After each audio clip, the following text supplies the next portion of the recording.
What's up, guys? John Rube Media here. Today we're breaking down UFC 330 with Max Warwin. Hope you guys like the video and make sure to like and subscribe. All right, guys. So for the first fight of the night, they put Philly's own Jeremiah Wells on the first fight, and he's taking on Oral By. We see all the memes. He's the man that's in every single comment section. The people love him, and I think the people should love him for this one because he's. I've already made a safety parlay. I don't like to put it out there because I don't like to disrespect fighters, especially because a lot of people know people in the industry. But I'm going to be going with Oral By in this one. I really don't see a path to victory for Wells. I'm just being totally honest with you guys. And I think he's going to submit him. I watched Wells fight in person. He got taken down multiple times. And I think Oral By is a more game opponent. So give me Oral By to kick this card off in Philly. Let's go. Yeah, no, I'm in the same boat. I mean, like I already said, his grappling is definitely better. I know Wells has the grappling base, and that's why I do think that Orlby is gonna try for subs, and he'll have, I think he'll have, I think he'll have trouble, and I think he'll just see the openings for the striking, especially with how old Wells is, test his chin, and I think he's definitely on the chinny side of his career. So I'm going Orlby KO here, ground and pound TKO, and I honestly think the odds are going to be pretty juicy on that, too. A lot of people have submission, I'm looking. It's like I checked on Tapology, 65% of the people have him by submission. Welcome to the squad. I'm a part of the 65%. Let's go. Come on, baby. I'm part of the 16%. I think he does get the finish, though, regardless. I think he wins inside the distance. So if you guys want to bet something there, that's probably going to get you some better value than obviously just throwing Oral By in a parlay, probably. I think I wrote down after looking at it, I was so excited about knowing. I was like, yeah, Oral By is such a lock. I wrote down money, Oral By straight up plus no round 3, Oral By in the distance, and Oral By ends in round 1. Oh, yeah. I mean, like I said, I don't think it's going to go the distance here. Oral By is going to find a finish. I'm on the submission side, so all you homies on Tapology, I'm with you, but John here has got a good point at KO too. So we're going to go with Oral By inside the distance. That's what we're going to mutually agree on. Yeah, So I'm with it. If you guys want to get that really high-priced money line down a little bit, get your money's worth, do it. You heard it here first. I think it's going to probably be like minus, if I were to guess, because he's minus 700 across things right now. So it's only going up. I think I saw him at minus 780 on something. So I bet you in the distance is like minus 400, but I'd probably still take it. He's minus 900 now on FanDuel. Jeez Louise. Yeah, so that line is continuing to widen. So if you're going to sprinkle anything on Oral By, you probably need to get it at the time of this video being recorded. Because the closer we get to fight day, the more people are going to just keep hammering him. So that's just honest truth. He's going to be minus 1,200 by fight day. It's going to be absurd. Easily. Mm-hmm. Yeah, easily. He's good, man. He's really good. So. All right, we got complete opposite story with the next fight. Completely split even odds, Neil Magny and Ramiz. Which are either of these guys Philly guys? I feel like Neil is, but I honestly don't know. Yeah, Neil's he's out in Colorado now, but he is from the area. Okay. So he's been wanting to fight on the East Coast for a little bit, Northeast. He's wanting to get in a fight out there. So Neil's been ready since March, though. I'm actually really cool with Neil. The dude's been wanting a fight since he wanted on the UFC Seattle card. Mm-hmm. I remember. And that was back in March, I'm pretty sure. So Neil's been ready for a fight, man. I'm so pumped for this. Top to bottom on this card, definitely the guy I'm the coolest with. So I'm excited to see the crafty vet Neil Magny in action. But I'm gonna let John give his pick first. Oh, it's so. I mean, the odds speak for itself. One thing I'm looking at a lot: 8 inches in reach, 4 inches in height. But then, they're two grapplers. I don't know if that height and that reach going to do a lot of, do anything when you're, grappling. And I think that's both their game plans. I mean, losing, there's no shade. No shade to you and your guy. But it's all good, bro. Be honest to the people. Give them what you think is going to happen. I mean, it just seems like losing is very 13 losses in the UFC. Like, he picks up losses here and there, but we keep him around because he's a crafty vet. I feel like Ramiz, after this decision fight against Puna, it's not easy to go to decision against Puna. I'm gonna have to go Ramiz by. Honestly, just straight up, I don't know, submission or decision, not a KO, but it could be. Like, I feel like, yeah, I mean, just for me, straight up, this fight's close to pick. It is. It's a fun fight, too, to kick it off with. I mean, everybody knows Neil Magny. If you don't know who Neil Magny is, and you probably need to quit watching the UFC. The dude's been around for generations. Anyways, Brahimai, actually, for people that don't, like, really get into, like, the nitty-gritty, if you're here to, like, get solid advice on betting, Ramiz actually is a very decorated grappler, okay? He's won a lot of world championships in certain promotions and stuff like that. So he's definitely going to be a threat on the ground for Neil. I can see why people are picking him to win by submission, but you guys have lost your fucking mind if you think I'm going to get on camera and not have confidence in my boy Neil Magny to get it done. I'm going to go with a crafty 15-minute decision win for the Haitian sensation. Neil Magny's going to get it done. This is a very competitive fight, though. So if you feel very strong about either side, I highly suggest you do it. Probably don't put it in a parlay. No. But definitely straight up bet it because the odds are close for a reason. This is going to be a fun one.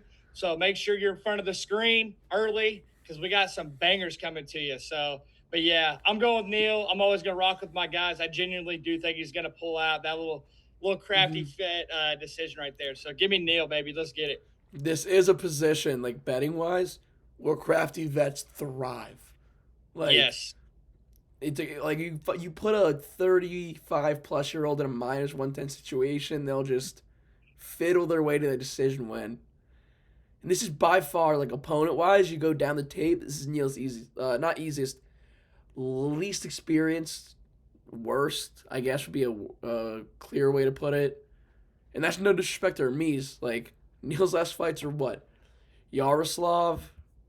Who are those two guys he beat? He beat, like, some nobody. He beat Jake Matthews after, like, arguably being choked out last year in the first round. A lot of people were pissed about that because they picked Jake to win, but then he obviously ended up getting the Darce choke on him in the third round. So that I wasn't mad, obviously. I was laughing at all of you guys that picked Jake Matthews, but, hey, that was awesome. I mean, Jake Matthews is he even a fighter now? I just see him painting. I don't know if you see that on Instagram. I just see him painting murals now. Sometimes you just got to let the man cook. But, I mean, you guys genuinely look at Neil's look at his last 4 losses. That's what I'm looking at right now. Bro, like, you guys, like, just, if you don't know, like, literally just fucking pull up his website. Tapology. 6 losses. Last 6 losses. I mean, Shavkat arguably could be the champ right now if the dude's healthy. Like, I mean, you guys. I'm on that side. Him and Islam. I'm probably on the Shavkat side. I am too. He lost to Gilbert Burns. And, you know, Gilbert was once in the day, especially around 2023. That's what I mean. Timing. Back-to-back, Morales and Prates. That's absolutely horrific for any fighter to go through. It's probably and why then they Yaroslav, that's the dark horse of the division right now. Nobody wants to fight that guy. Nobody wants to fight him right now. So, I mean, to be totally honest with you guys, people were even talking about him fighting Morales at this card. You know, I mean, I can't stress enough the strength of schedule Neil Magny's had. So I agree with John on this. Ramirez is definitely of lesser talent here going into the guys that Neil's faced. So I'm excited. It's a good opportunity for Neil. It's a good opportunity. So close. I mean, if you're the kind of guy that bets a lot of money, I would put your money in other fights. For sure. Yeah. For sure. I agree with that. I am so excited to see this next fight. And I know it's your boy. I just did my so we talked. We had that little text. And then I did my fight tape on both of them. And my feelings are like doubled. I'm so high on this guy, Lucas Fernando. Like you said in our text, the reach. Or let's just put it out there. We got Rafael Tobias, Lucas Fernando. Tobias fights at a Deerfield with Abdul Rahman Thadjean. Pretty good, or very good gym. But Lucas Fernando, I mean, 6'3", 81.5-inch reach to 74.5. I mean, that's 7 inches. And then you watch his last fight. You got the knockout. Got the body shot knockout, too. Which, you have to. He used, in, the 2 minutes. I'm so high on this guy. You can see, I got excited about him. He used every single limb, every strike in the 2 minutes he had with that guy. He threw knees, body shots, body kicks, high kicks, elbows, and then knocked the guy out with a liver shot. The dude knows how to use his hands. He knows how to distance. And Tobias, when I watched the last fight, he's flat-footed. He likes to put everything into a punch. I think Lucas is going to maintain the distance, find that opening, and I think it's going to end early, too, honestly. I love that breakdown right there from you, John. That lets me to not really have to say too much here. But the reason I'm getting hyped, I'm almost positive that Lucas was my first ever Brazilian interview. Such a nice guy. I mean, I can't say enough. Oh, actually, it was Gabriel Santos, the Mosquito. He's a dark horse in the featherweight division, too. You guys have probably forgot about him. He's really good, talented as well. He's at Shooter Box with all those guys. But anyways, Lucas was one of the first guys I had on my channel from Brazil. Super nice guy. LFA champ coming in now. He's getting his opportunity at 29 years old. We've already talked about the reach. But the thing is some of these guys in the UFC, yeah, they'll have a reach advantage whenever they throw up the graphic before they're about to fight. But the guys really don't understand how to manage distance. Lucas does, though. And that's exactly what John was saying. He is going to come in. He's going to manage the distance, and he is going to find a knockout. If there is a guy that I'm going to be very high on in the first 3 bouts to get a finish, it is going to be Lucas Fernando, man. He's the real deal. He's only 29 years old. He's just now starting to hit his prime. And I think it was the perfect time for the UFC to give him a little phone call. So you guys are going to get to know him. He's a fun fighter out of Brazil. You guys know how great of a country that is when it comes to not only the UFC, but MMA in general.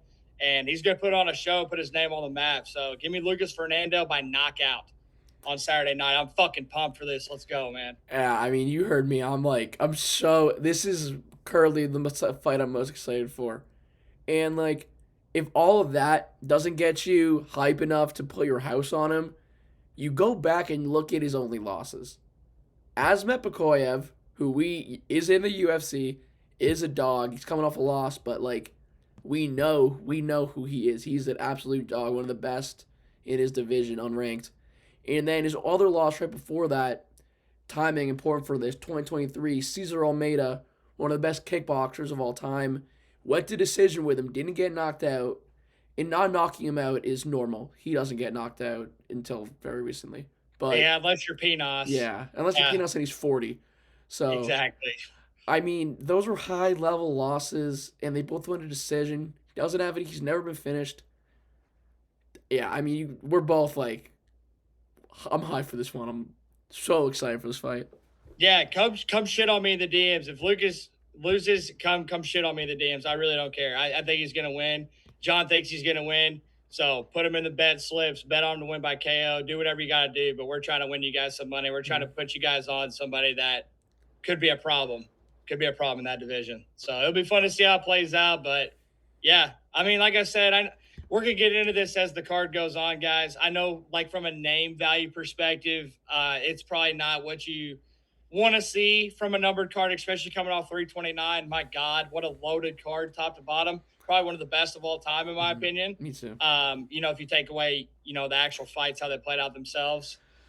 Main event. Anyways, but might not have the name value, but it's got the fight value. It's got the talent value of performing some really good fights on Saturday. So I think you're going to see a lot of banger finishes on this card. And, yeah, it's only going to get uglier as we move up. So I'm excited for the next one, too. Next one is, something. It's something to just put it straight. We got, he's definitely not a Philly. Neither of these are Philly guys. Tresean Gore, Vicente Luque, and, we'll just break it down real quick. Gore 6-4, coming off one of the biggest upsets of the year. Gets Bakoyev in the sub. Showed a lot of growth from his fights before. Then you got Luque. Everyone said he was going to get his shit popped. Submitted KG. At least that's not true. I was just on the KG side, and it surprised me. So, but it did surprise me. He looked not old. He didn't look washed. He looked clean. And we know KG hits hard, and he took a couple big shots in that first round. We also know KG is a stone head, and he got pretty rocked by Luque. So I'll leave it there. What do you think? Or yeah, what do you think? Um, how do I want to go about this? Trayshawn Gore's not the biggest fan of me. So I'm going to say this right now. Anything that comes out of my mouth probably does not matter. I would listen to John on this one. John's got a lot better relationship with Trayshawn Gore than I do. So yeah, that's actually crazy because like I don't have beef with anybody in the UFC. I don't even have beef with Trayshawn. I notice how I said that Trayshawn does not like me. But all bias aside, I do think Vicente is going to win this one. I know everybody's saying he's not Vicente Luque anymore. He's still only 34 years old. I mean, that's not a crazy age to be fighting out here, guys. But like John said, I mean, the dude was sending me some voice notes the night before his fight, and he was ready to go out there and just ruin everybody's parlays. I'm going to put it that way. He's a man on the mission. He has cut out a lot of stuff in his life that he was doing beforehand, and it obviously showed. You know, like I said, one of the biggest upsets of the year. Not going to take that away from him, but let's look at Vicente Luque. So he's coming off a win against Kelvin Gastelum, like John said. Everybody knows who Kelvin Gastelum is, especially for his fight against Izzy. That was pretty sick. But I want to note before that, he lost to Yoel Alvarez, who's also on this card, and he lost to Kevin Holland. Especially Yoel Alvarez, I know it was a unanimous decision last year, but it's Yoel Alvarez. I know he lost as well. He's come off a loss, so he's got something to prove on this card. I don't think Trayshawn Gore beats either of those guys. And I think Yoel Alvarez probably finishes Trayshawn Gore. So that's kind of my meter stick I'm looking at here. I understand why Trayshawn is the favorite. He is the slight favorite, as he was earlier this morning at the time of the video. So once again, another fun fight, kind of like the Magny fight we had earlier. I can see why you're probably on both sides of the fence here, but I'm going with Vicente Luque to get it done. He's a crafty vet. He's got a better strength of schedule, and you know, Gore could come out and surprise us. He's from South Carolina. He's from the East Coast as well, so maybe he's got a little bit of East Coast magic for us. But I think Vicente Luque is going to get we're going to go decision win. Again, we're going to go another crafty vet decision for Vicente Luque. But I'm going to let John talk now because he's probably got a lot more positive things to say about Trayshawn Gore. So I'm going to let the floor to John. So before I say anything, I would consider Gore a friend, but with that, I don't do bias. These picks are not biased. I had to go through this last week, and I had a very tough decision to make. I picked I think that's his middle name, Ty Miller, over Billy Ray Goff, and the pick was correct, but it hurt to pick. I find myself in a very similar situation here, and I look at 6-4. I look at 24, 12-1. The experience gap is huge. Obviously, he's a very talented fighter. He's good on the ground. He has good submissions. We saw that. I think Luque is still better. I mean, people were saying, I was hearing so much talk about that this guy's so washed. It made me think I was going to look at Tapology and see that this dude is 38. Like, yeah, I know, right? Seriously, he's 2 years older than Trayshawn. So, put that in perspective. What do you think Trayshawn Gore is gonna be doing in 2 years? Like, I feel like he's gonna be at a Vicente Luque level. Like, I feel like Vicente Luque is, and that's not a diss towards Gore. That's a compliment towards Luque. I think Luque is just, with all the experience he's built up, he's fought every fight. You know, you mentioned the competition in the last 3. And I agree. I mean, I think that Holland could also find a finish. We got zero bias around here. So, I mean, I am a very big fan of Gore, but I honestly, what I see happening is Gore getting a little excited. Gore maybe wobbling Luque and forcing a ground exchange. And I think that's where the Luque experience is going to kick in. And I think he finds a sub late. That's what I'm thinking here. It's a good pick right there. And like I said, and Trayshawn did it earlier this year. He's definitely a guy now that, if you're going to pick against him, he's a guy on your radar now you got to kind of be careful of. You're going to put, somebody in a parlay. So definitely would not throw either of these guys in a lay. But like I said earlier, whatever side you're on, probably roll with it. You know what I mean? If you're very confident, go ahead and do it. I'm probably going to pick Vicente Luque, but I know Trayshawn Gore is a threat, and he's a changed man. He's been doing some different things now. So credit to him. All love. I'm never going to disrespect another fighter because if Trayshawn saw me, I'd probably be dead. And he wouldn't need a gun or a weapon to do that to me. He would use his hands and his arms to probably and his legs to hurt me really bad. So we'll move on to the next one, though. Go ahead and get into the next one, John. We got another guy we can talk about here that we know. So what you got? So yeah, no, we got another one of your boys here, Eric McConico, Dante Johnson, and I feel like it's a pretty similar situation. 8 fights versus 16 fights, and a little bit on Dante Johnson. 8-0. He's going off a split decision to Cody Brundage. Kind of thought Cody won that. It was a super close fight. But like you mentioned when we were texting, neither of them had amazing performances against Cody Brundage. They might have won, but they were not beautiful performances. So it comes down to, I feel like, raw skill here. And I'm so, this one's close for me too, honestly. I think the odds are a little whack, to be honest. At the moment, I'm leaning Dante Johnson. So I haven't done fight tape for this fight going forward, so I'm a lot more on a limb here. I'm looking at everything. Oh, wow. So I'm honestly changing my mind while I'm reading their height and reach. I am switching to right now. I'm gonna settle and I'm gonna let you take over, but I'm picking Eric McConico by decision because he's 5'8", 5'9", 5'10", 4 inches taller, 3 inches more in reach, and I thought that was gonna be Dante's only advantage because he's a huge dude, but Eric's a bigger dude apparently. This is a fun one though. Dante just recently made a change to Extreme Couture. Everybody knows how great of a gym that is. The dude's in there every day. I don't know. I already watched the embedded earlier today. I already knew this, so don't call me a fucking casual. I already knew he was there. All right, guys. But he's in there getting rounds with fucking Sean Strickland and Chris Curtis and Fluffy, man. And those are some of the best guys. I know Chris Curtis is kind of floated around or whatever, but Fluffy and Strickland, shit, man. These two dudes are fighting each other in the main event earlier this year, and one of them's the champ.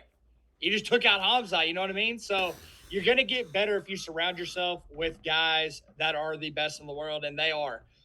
So it's going to be interesting to see how well Dante Johnson has improved because I'm going to be totally honest, and I'm not just saying this because I'm cool with Eric. I thought Dante lost that fight. I was not cool with Eric or Cody Brundage before that fight. And I stood up out of my chair, and I was like, holy shit, he just lost that fight, but they gave him the win because he's got an O by his name. They don't want that to be the reason why he's got a 1 in that right column. So, but either way, Dante could be a very good prospect. He's got a huge frame for the middleweight division. But with that being said, you got to look at the Eric McConico side. Eric's another guy earlier this year, big underdog. I looked at the odds. I literally bet on him. I was like, how the fuck is he a plus 280 something underdog against earlier this year against it was Rodolfo Vieira, right? Mm-hmm. Is that who? Yeah, I was in the same boat, and I also picked Eric here too. That's why I'm really want to pick him. I remember sitting upstairs watching the fights with my girl and a few other people. I was like, bet on Eric McConico. There's no reason he should be this heavy of an underdog, and he won. He's a really good fighter. He's got a lot of kids. The dude works 2 jobs. So he's up grinding, y'all, and he's trying to make it for I know how much this dude grinds, and I know how much of a 10 or 15 minute interview can really kind of clog his day up. I know a lot of you guys are like, oh, well, he's not famous or he's not a superstar, so he's got all the time in the world. Well, it's actually the complete opposite. Mm-hmm. You know, it's guys that are trying to get that second check, a part of their contract there to go in there, win the fight. Eric's also at the MMA lab too, so we can sit here and talk about extreme couture all we want. The MMA lab just has just as many killers as couture does. So, battle two really good gyms here. Once again, I got confidence in my boy Eric. I'm not rocking against any of my boys. I think he is actually going to get this one done, though, and he's going to win a decision. I see this being a very, very gritty fight. Both guys' cardios are going to get pushed. I think we're going to see scrambles on the ground. I think we're going to see some good exchanges on the feet. So we're going to get a good mixed martial arts fight. I'm going with Makhachev decision, though, man. I'm confident in him. Let's go. I was looking at because Eric has 2 losses in the UFC. It's Nursultan Ruzaboyev and Bisinger Susarkayev. So, like, those are 2 guys who I would honestly say finish Dante Johnson as well. I think Nursultan would more likely find a submission, but the point still stands. I mean, those are 2 super high level losses. I think with those aside, or like with those, if you look at those compared to this fight, I'd say the skill gap is a lot closer. And yeah, that's why I'm siding with you with the decision pick here.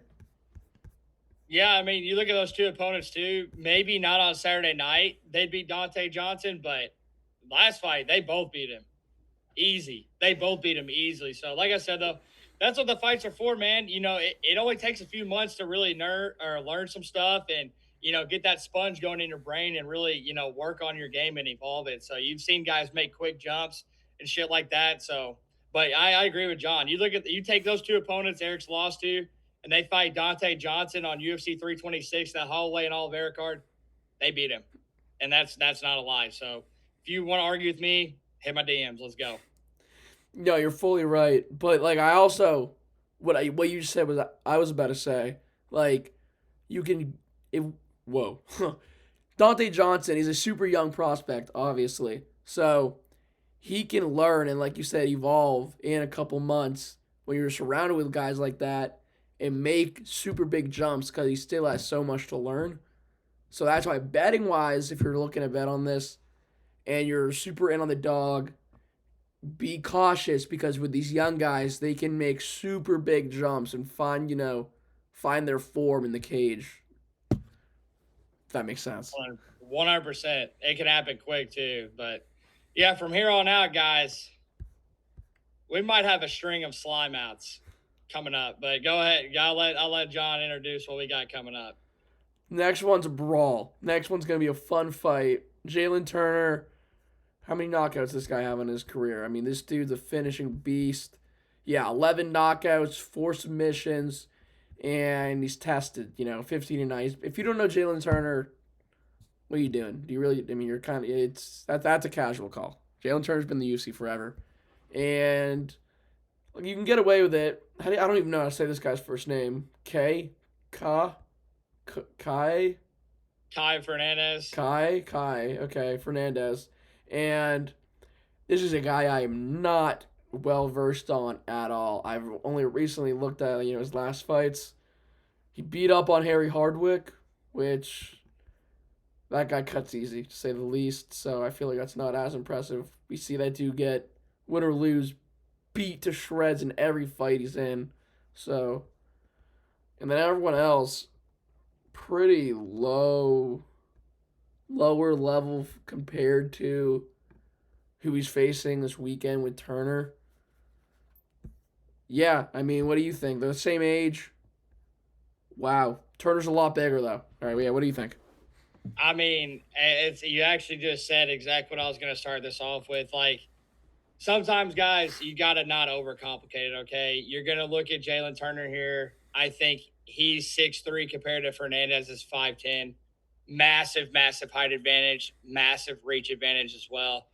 So there's people saying that Fernandez's leg kicks are going to affect Jalen and he's going to circle on the outside and he's going to have the ground game threat. I mean, I understand if you're on the Fernandez side, but like, dude, man, Jalen Turner, bro, he's not losing this fight. I'm going to be honest. He's going to win by knockout too. He's going to win by knockout. This man has been uh, totally changed human being since he came back. And, we're going to get into his last opponent here in a few fights.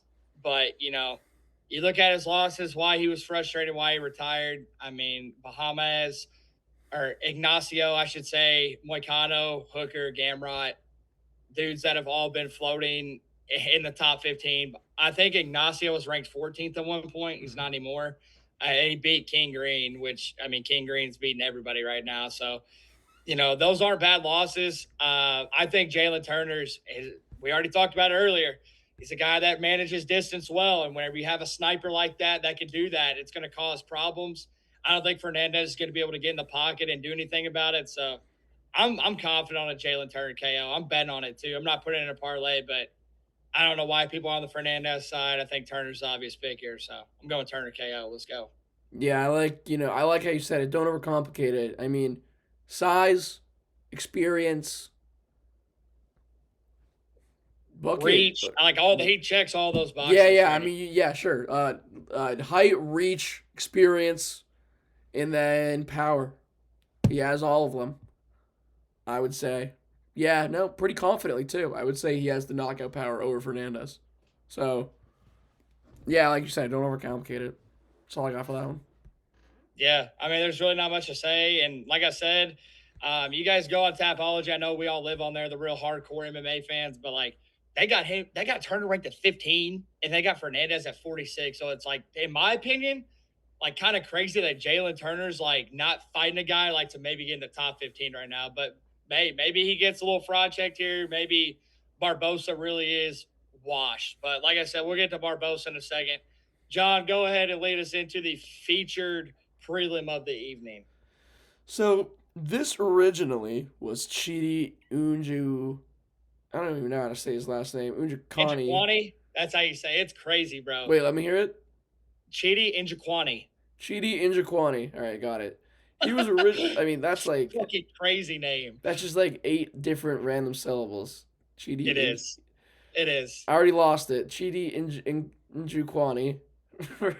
He was originally fighting Geoff Neal, and probably 3 weeks or maybe a month notice? No, 3 weeks notice probably. Joel Alvarez steps in. For me, I see that, I'm like, oh wow, Joel Alvarez better save this card. I wasn't like, is he gonna win? I was like, is he gonna save this card? Like, just name. I didn't even look.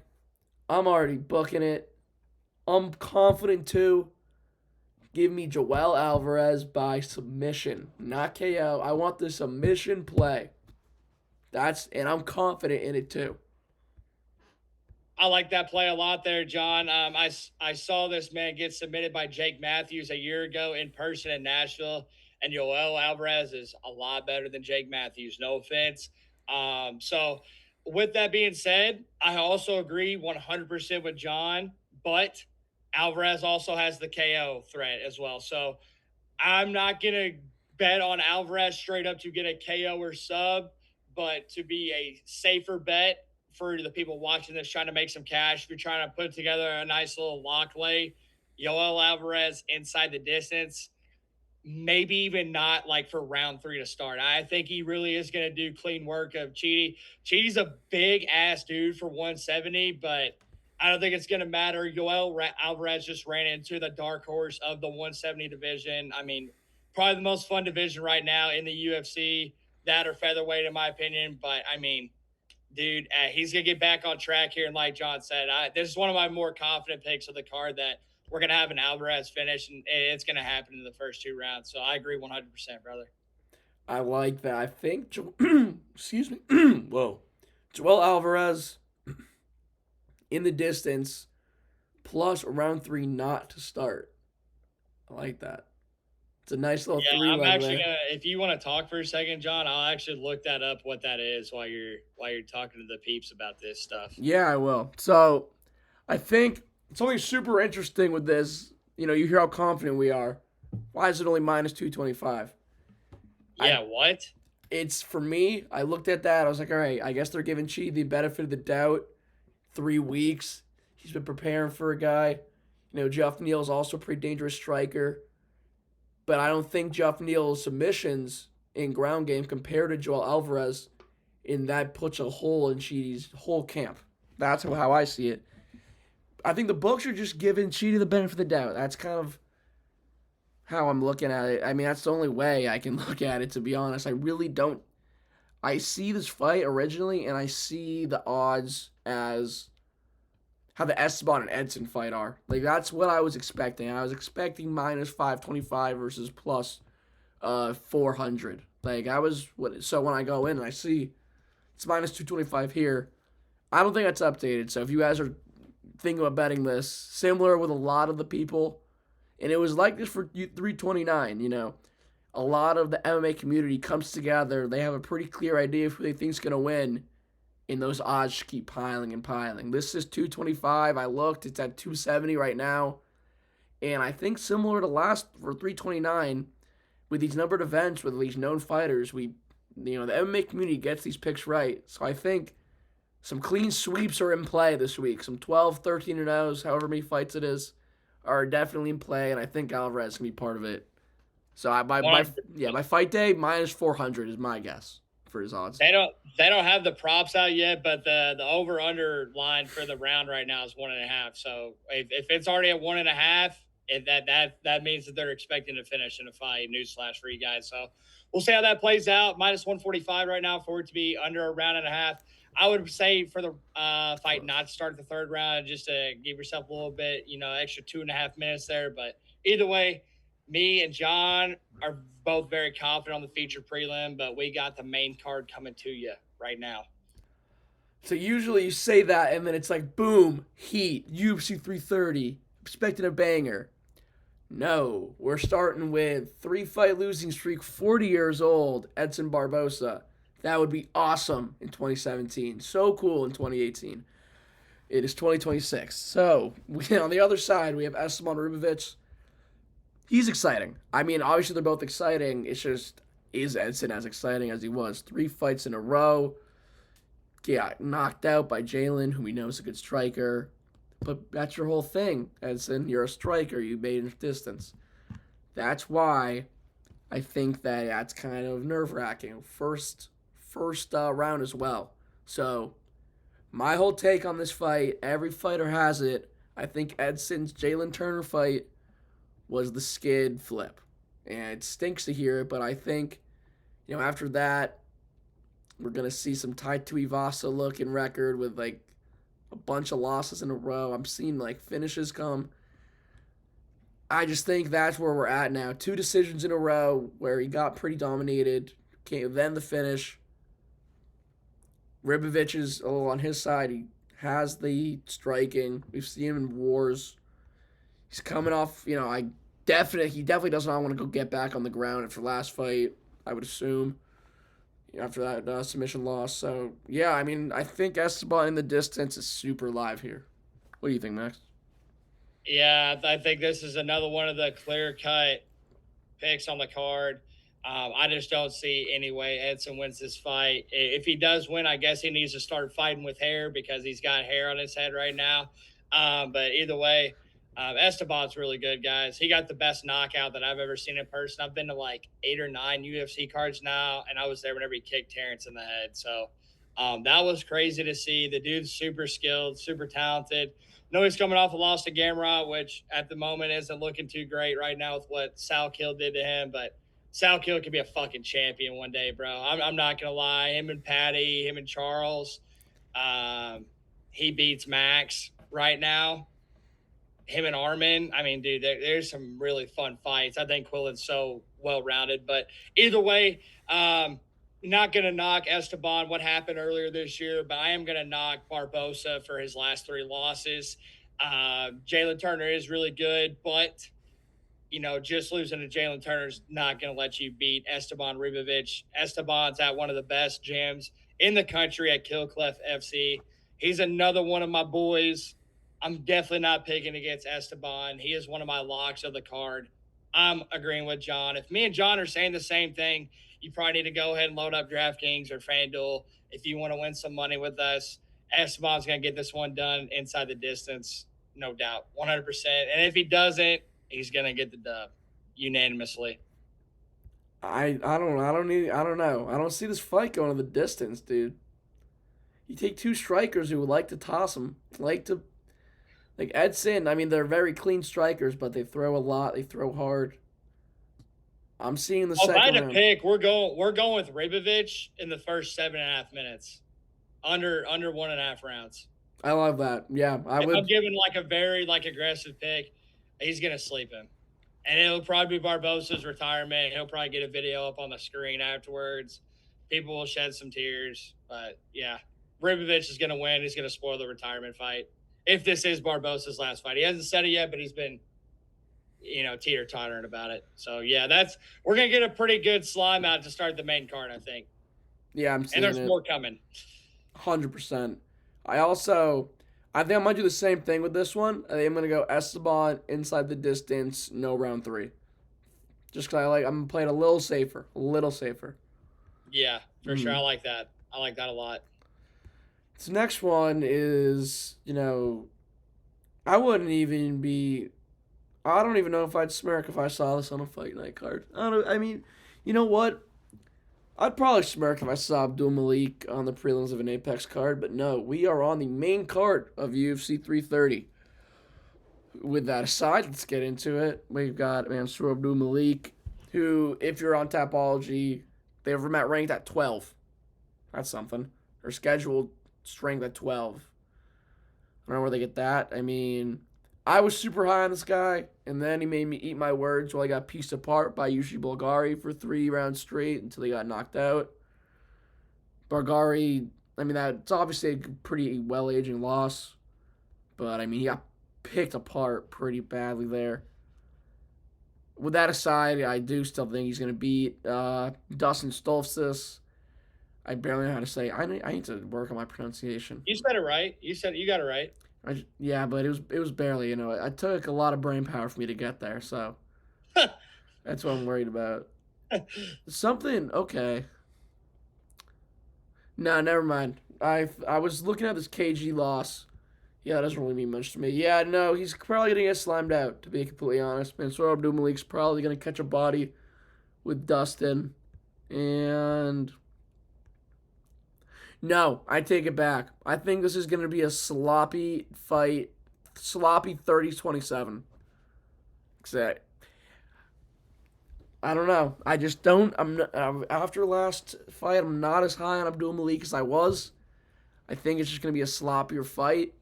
And I think he's going to get the better exchanges, but I don't think he's going to really capitalize on any finishes here. What do you think, though? I think Mansour is gonna make Dustin look up at the lights, and he's not gonna know where the fuck he's at. Mansour's gonna win this. He had obviously a not so great outing at UFC Seattle earlier this year, but I feel like every time I've watched Dustin Stoltzfus fight, he's 16-8. I feel like I've never seen the dude win a fight, and I'm not even trying to be an asshole by saying that, but like. Let me even click. Like, who is he beating? No, you don't want to click. You don't want to click because that's Andre Barrio. When was that? That's actually not a bad. In 2020, late 2024. Okay, that's not a bad. Like, that's a decent win. Puna in 2023. It's not. I mean, I've seen this dude. I watched him fight Bruno Ferreira in person, one of my boys, and I saw the dude get hit twice in a row with spinning back elbows, and Bruno put on a clinic in the first round. That was fucking sick. That was in my home state in Kentucky in Louisville. That was a sick ass fight. But yeah, I mean, right here, I really don't know what it is, but the UFC love Mansour. They're obviously trying to push him by giving him this spot on a main card. I'm gonna be honest with you. There's no reason that this couldn't be Jalen Turner versus Fernandez or Njokuani versus Alvarez in this spot, but maybe they're just trying to get the highlight reel going as we kick off this main card. I think Mansour is gonna fuck Dustin up, though. I think he's gonna knock him out. So I think we're gonna get back-to-back slime outs to start the main card. But yeah, the next one at flyweight is gonna be a fucking banger. I'm so pumped for this fight. One more thing on Mansour. I think it's a problem if he doesn't get the finish. Like, there's a lot of pressure on him, no pressure on Dustin here. If Mansour doesn't get the finish, you're not getting built up anymore, boss. It's gonna Sorry. be bad. Yeah, seriously. It's gonna be It's bad, gonna be Mansoor. bad. Like you get like hardcore boot to the apex, like Loki a perm ban to the apex to be able to finish Dustin. Damn near he is going to be an Apex warrior, but hey, maybe that's a good thing. Now we got 1,000 people that can attend events. I want to go. I'm even more excited to go to the Apex now than I was beforehand, dude. There's I didn't know 1,000 people could fit in there. Yeah, they just did another renovation on Saturday night. If you go look at go to the Meta Apex on Instagram, go follow them or go look at their page, and they'll show you guys what the new Apex looks like. I think it seats from like 1,000 to like 1,400. I think they're still doing a few things, but it looked pretty freaking electric in there the other night. So if the TV was a little bit louder than normal, that's why I am even more incentivized to go to an Apex event. I want to go. I know it's not going to be as great as a numbered card or maybe even a fight night in an arena, but like just have an opportunity to watch like 11 to 13 fights that close in the Apex in Vegas, dude, fucking sign me up. It's sick. So if you haven't seen that yet, go to Meta Apex's Instagram. Go check out the new seating. I really want to go. I think I'm going to go to the October 10th fight night. Really? I think I'm going to go to that. They don't have a main event yet. I'm already looking at plane tickets. Malcolm Wellmaker's on the card. I just need one more guy on that card for me to pull the trigger, and I'm going to go because that place looks sick, and I think it'd be some great content to bring. What's the price range looking at for tickets there? So you have to go through AXS Tickets, which is like a brand new ticket brand that like just kind of came up over the last year, at least in the sports industry, I think. But some people like were reselling on SeatGeek for like $366 a pop. And there's not a bad seat in there. So like, to be honest, like I know for people like maybe John's age that are in college or, for you guys that are trying to get on the road, it might not be the most like affordable thing, especially if you're coming from the East Coast where John is right now all the way out west. But like to me, like somebody that like works full time and like could probably swing that, like I could drive to St. Louis and get like a 3-hour flight out to Vegas compared to like John would have like a 5-hour flight. Wait, this is in the Apex 7. The 7-hour flight. Yeah. Could you even get a direct flight? You can, but they're expensive. I have family in Arizona, so what I've grown up doing is Boston to Baltimore to Cali or to Arizona. So, okay. So like still, it's not, but that's a full day. And then I got to take a full day out, like you said, for guys my age, people my age. Those days, you got classes, so it's tough. I mean, my goal was 330, but I'm not dropping 300 on this card, bro. I'm sorry.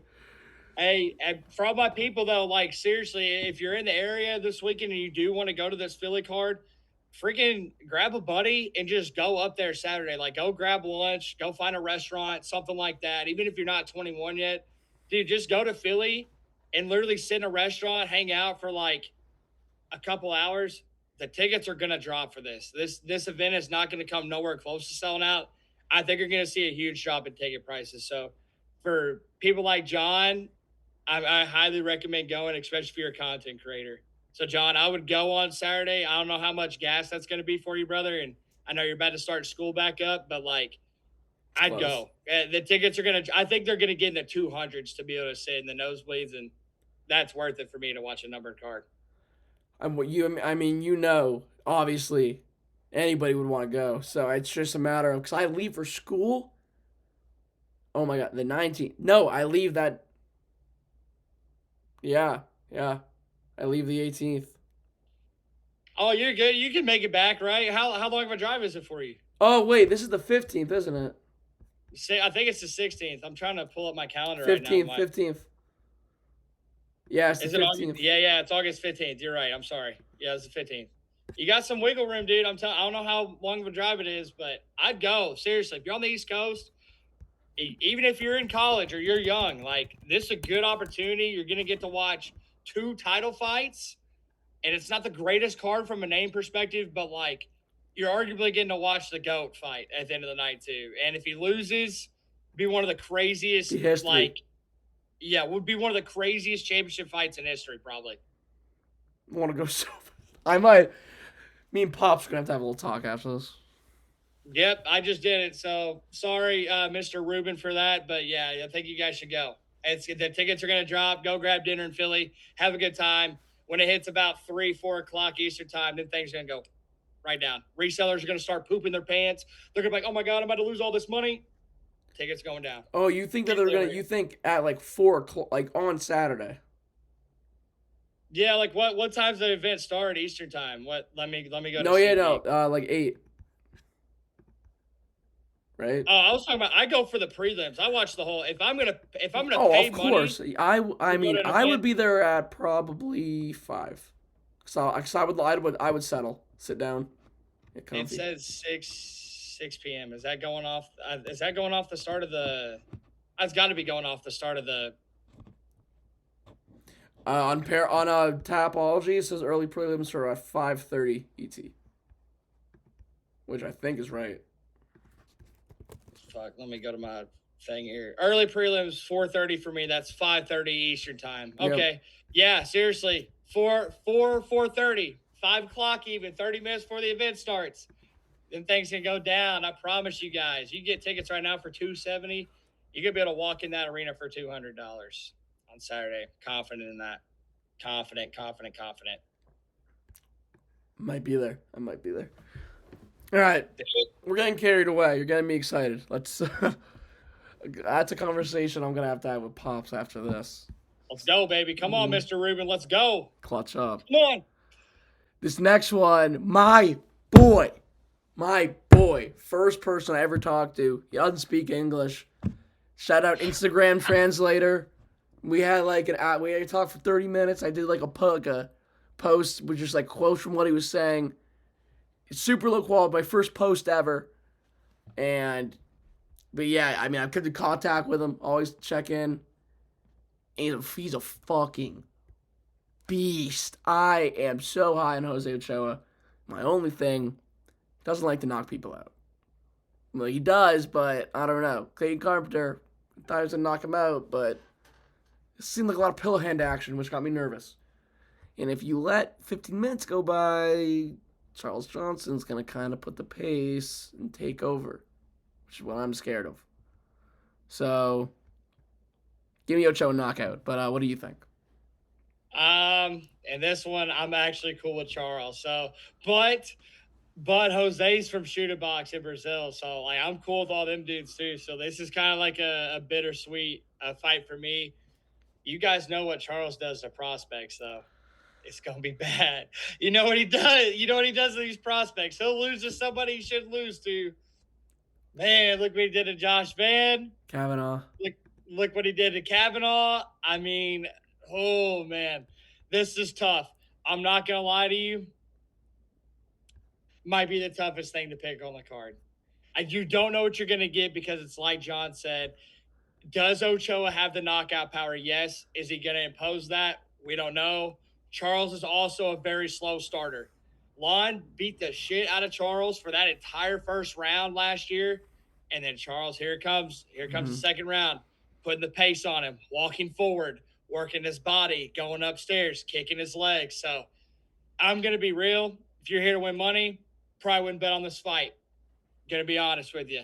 I do think, though, if I had to pick something, pick a decision, I'm going to lean Charles because Charles has shown us that he does beat these prospects coming up. He's kind of that gatekeeper right there. That's like he's in and out of the rankings usually, could be a top guy, but, you know, trips up sometimes. But, yeah, this is a really fun fight, high level. And now that I know that Jose Ochoa is your first interview, that is crazy if you don't go to this event for $200 a piece. So you kind of got to go to represent your boy on Saturday night, bro. You're right. Fun fight, though. Jose's a fucking dog. I know a lot of people are going to look at this and they're going to be like, oh, they don't got numbers by their names and they're the featured main card fight. Bullshit. This could be a high-level MMA fight right here. Let's go. I'm here for it. Let's go. Johnson and Ochoa, baby. Oh, yeah, no, you're definitely right, though. Do not bet on this. And if you are, sprinkle the Charles Johnson decision because that'll be probably upwards of plus 500 because he's plus 280. Or just a decision in general. Like Jose, he could do that too. You know what I mean? So, but I'm with John here, man. It's damn, Fun fight, man. I'm excited. I'm excited for that one. I don't know if I'm necessarily that excited for the one before that. But yeah, Charles Johnson, Jose Ochoa, take my money. Let's go. Yeah, definitely. I mean, I don't know if they're gonna be taking my money. I'm definitely staying away from that one betting wise. Definitely not. I don't think that one's worth it for me. But yeah, no, like I said, I might sprinkle a little on that decision just because that'll probably be some good value. For sure. It's a sleeper pick. Yeah. It's a sleeper pick to get some really good odds for sure. This next one, women's MMA kind of gets little disses. After last week, it's almost impossible to think that. I made a post about it. First fight, Gigi versus Foro, Cinema. And then Miller versus Oliveira with Cinema. Both those fights were great. Was there another girl fight last week? I don't think so. Yeah, it was Thainara and Lemos. Right, and then Tainara had a masterclass too. That was also a super close fight. Dude, the 10 seconds at the end, they were fucking throwing. Like, all these dudes, like, they point down, but they don't actually throw. These girls throw. They were fucking throwing. Like, if one of those would have connected, I know, like, I think one, like, skimmed Thainara like this. Like, kind of, like, barely hit her cheek and, like, took it off her nose. Bro, Lemos might have, like, broke her nose right there. And, like, it might have been bad. You know what I mean? But they were fucking throwing at the end. That was sick. That was so sick. So, I like women's MMA, man. I know everybody's like, oh, it's potty break time. Fuck no, dude. Like, you just got to have the right ones in the cage with each other. It's going to be fun. So, I'm going to let John cook here, though. This is a fun one. Yeah. First championship fight of the year for women, too. Which is huge. So, I mean, there's definitely going to be eyes on it. A lot of extra fans. And like you said, it's not, just females. It's who you put in the cage. And with that, you're taking the underdog here we're going to talk about first, Gillian Robertson. What is that? 12 finishes as a female fighter. That's kind of unheard of. We don't see those kind of numbers. You look at a lot of these tough female fighters, it's high skill decision wins. This girl's going out here. She's knocking people out. She's submitting them. Like, she knocked out Marina Rodriguez. She had a battle with Lemos. She's a beast, just straight up. But she's coming in here against a powerhouse, Mackenzie Dern is, she just finds a way to win. 8 finishes as well, 6 in the first round. Very impressive stuff. I think this one's a little closer than people think, but I'm going to side with the champ here. I think that there's going to be a little gap, not even little, a pretty solid gap in overall skill, and I think Dern decision is pretty straight up here. I feel like it's kind of written there. Just feel like it's blatant almost. Like, Gillian, I only see getting it done if she knocks out Mackenzie, because I don't think she can submit her. No, I don't think she can either. I'm also going with Mackenzie Dern decision. It'd be pretty sick to see Mackenzie get a dub, though. I know people are kind of saying, like, she shouldn't be the champ right now and all this other stuff. But, like, dude, Mackenzie Dern's good, bro. You guys, John just laid the table for you guys right there on that. I will say, though, I am one of those guys that, like, normally does not get too excited for fights that are probably going to be on the ground. I'm excited for this one, though. I'm excited to see who is going to win the grappling exchanges, who's going to win the scrambles, who's going to be able to get up if they get taken down, who's going to be able to control their opponent on the ground. This is a fun main event right here. From a casual standpoint, maybe not the most fan-friendly fight that we've got here matchup-wise, but Robertson's on a 6-fight win streak. Mackenzie Dern, I mean, one of the most decorated women on the ground in probably UFC history. I mean, she's a fucking badass. I think the grappling department might be a little too even here, though. I think Mackenzie's going to have her way, but I don't know if she's going to get a submission. But if either woman gets a finish over the other one, they're just going to rocket ship going to the top. I mean, Mackenzie's already got a big name. So I think she's going to continue to just grow her superstardom here. I think it's Mackenzie's moment, though. I think she's going to get it done. Gillian Robertson's at a badass gym, the GOAT Shed in Miami, Florida. It's a great gym down there. Works with Dean Thomas, but Mackenzie Dern's going to get it done, man. So I'm excited for this championship fight. Don't go take a piss during this one. It'll be a fun one. Yeah, I agree. And like Max said a little earlier, so me and Max did not talk about our picks before this. So No, when you see us just coincidentally agreeing on method and fighter, you should get Kalshi up. Get FanDuel up because you got two people who know ball. Respectfully, we're making the content here. We not this is these numbered cards are where we shine, where MMA money makers shine. The numbered cards. So just keep it out there, and especially with this last one. Personally, before we even break it down, I've learned my lesson, guys. I've learned my lesson. I bet on Hamzat. Oh, he's a lock. It's gotta happen. I bet on Ilya. It's gotta happen. Sean won. Ilya's gotta win. I will not fall for it again. I'm not falling, and I'm not saying I think Ian's gonna win. I am gonna do the same BS. I'm gonna say, oh, I know Islam's gonna win. I'm not touching this, betting wise. I have learned my lesson. I won't do it. I won't fall for the storylines. I don't care. I did something with these fights. I mean, I know this isn't the WWE and it's skill versus skill, but something with these big storyline fights, something always happens.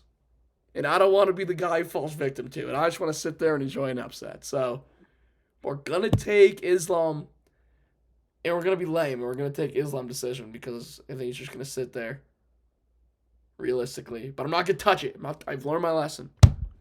Now you. I'm not gonna lie. Even as I'm talking right now, I don't know who I'm gonna pick. But let's just break it down, man. You know, Islam, whenever you're as big as a superstar as he is and how dominant he's been, you got to constantly find guys that are going to give him the next best shot. Well, I hate to tell you guys, I know a lot of you guys think a lot of things of Ian Garry. I might even think some of those things as well.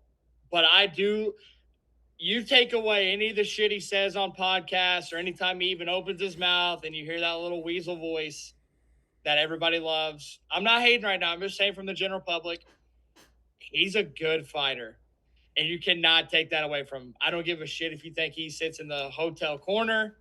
I don't give a shit if you think he sounds like a little mouse whenever he opens his mouth. I don't care if you think he's a Dollar General Conor McGregor.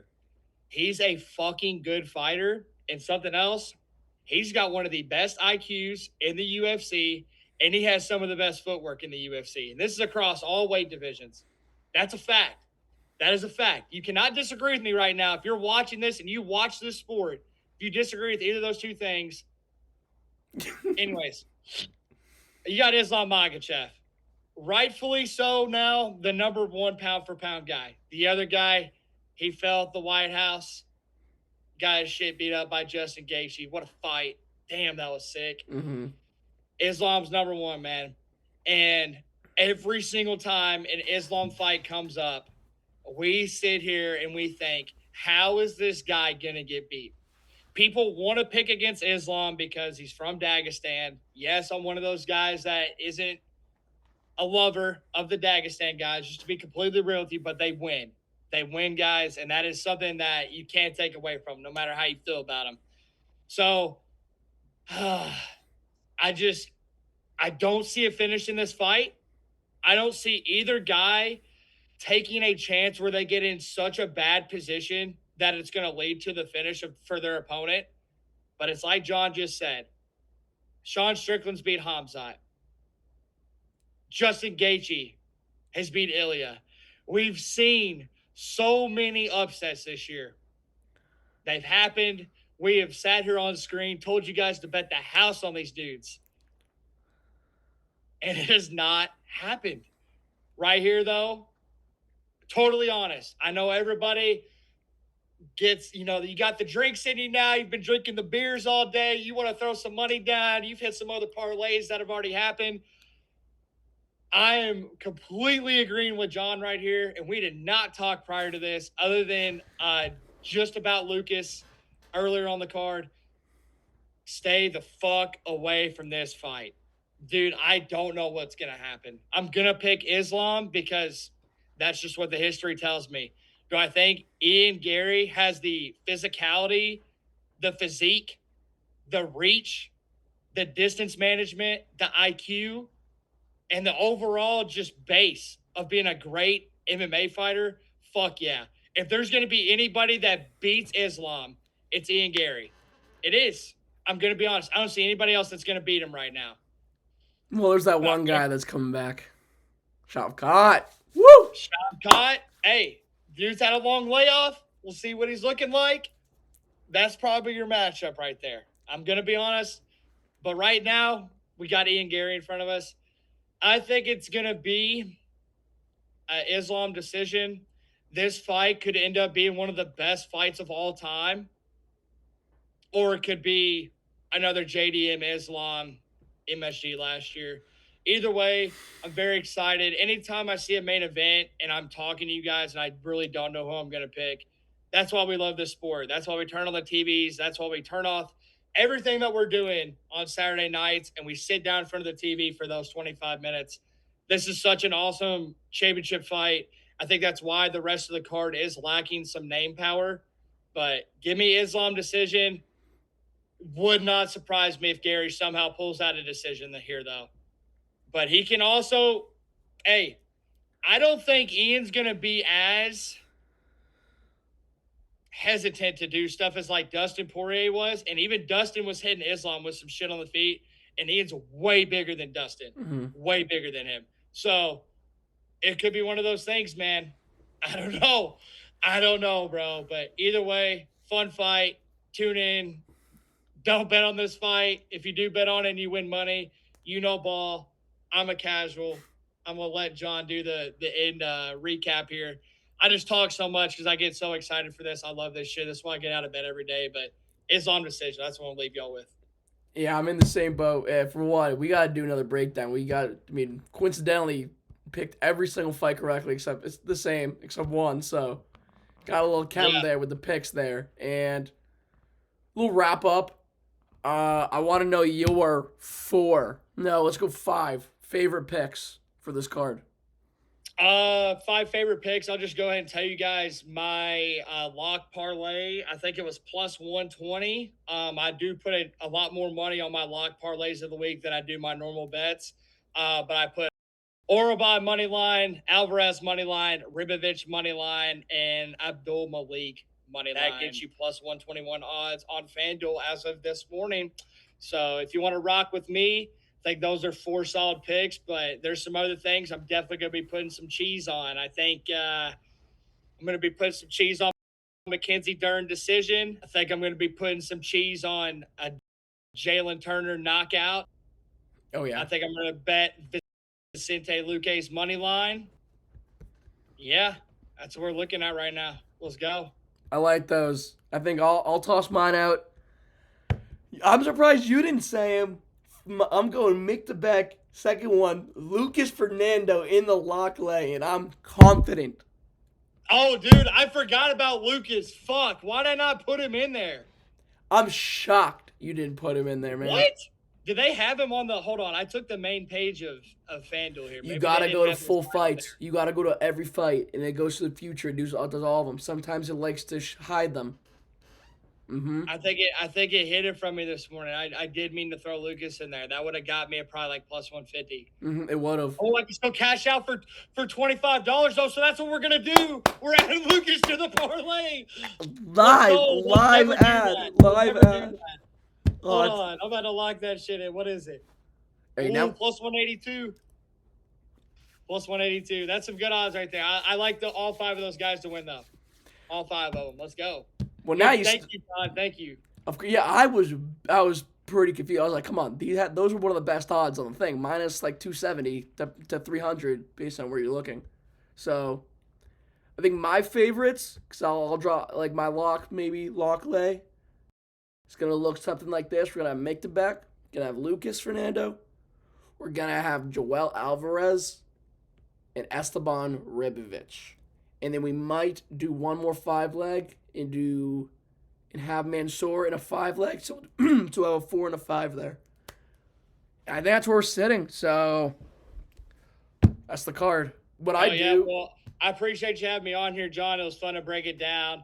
I love doing picks. We do picks every week on Mean Machine UFC YouTube channel. That's Steve Garcia's YouTube channel. Hop over there if you're not over there already. Make sure you tune into the picks there. But I'm always gonna hop on here with John too, do picks. I love talking about this shit. So, like I said, it's literally the reason I get out of bed. There are some props though. You guys want to get real funky with it? Let's hear them real quick.